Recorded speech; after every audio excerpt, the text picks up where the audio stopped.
Hi there, this is a video response on a couple of videos which I was looking at on the boundaries of the self, one by Professor Anton and the other initiated, in fact, by Conferencereports. I'm coming at it from the angle of the distinction between the embodied self and the narrated self, which I think is subsidiary to that. Like all humans, my experience is principally as an embodied entity.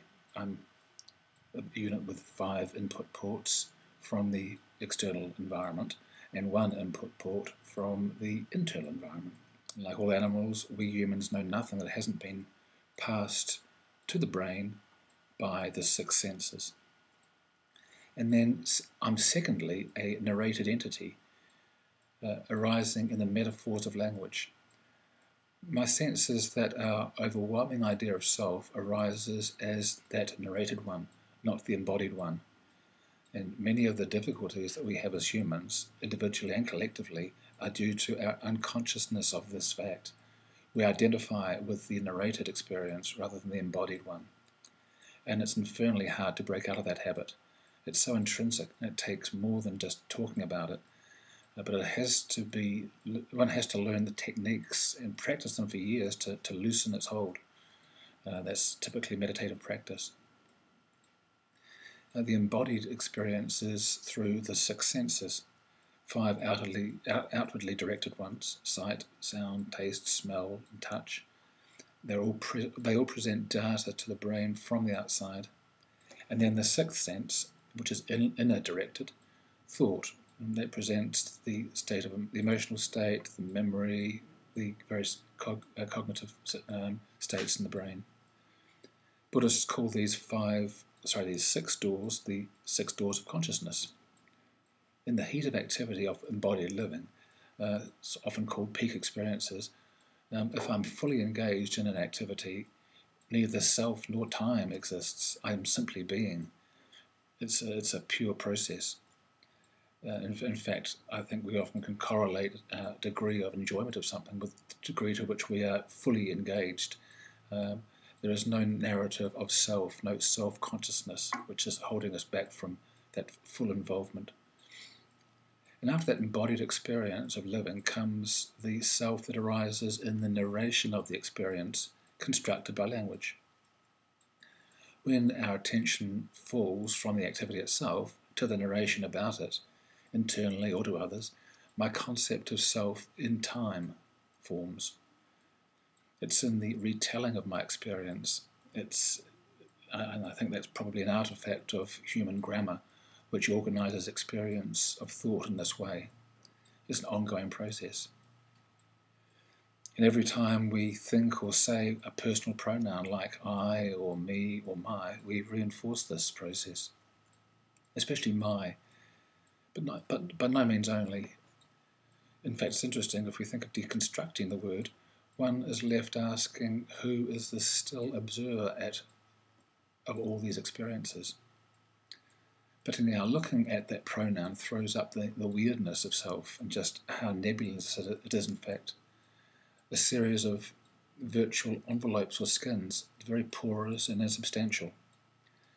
It's sort of like circles or zones of personal ownership, with my this or my that, which extends sometimes far away from me in space and in time, and with decreasing selfness at greater extensions. These boundaries become most obvious when they are invaded, so let's look at it from that perspective.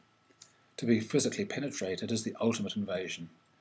It gets at the I, which is inside my skin.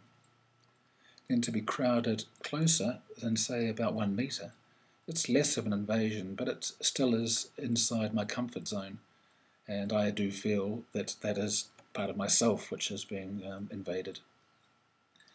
I can feel that myself is visually invaded if my reach into my visual envelope is occupied. Let's say a neighbour puts up some really ugly construction, which is right in my view. I also prefer it when my visual envelope seems unshared. Hence, I really like wide open spaces. The same with sound.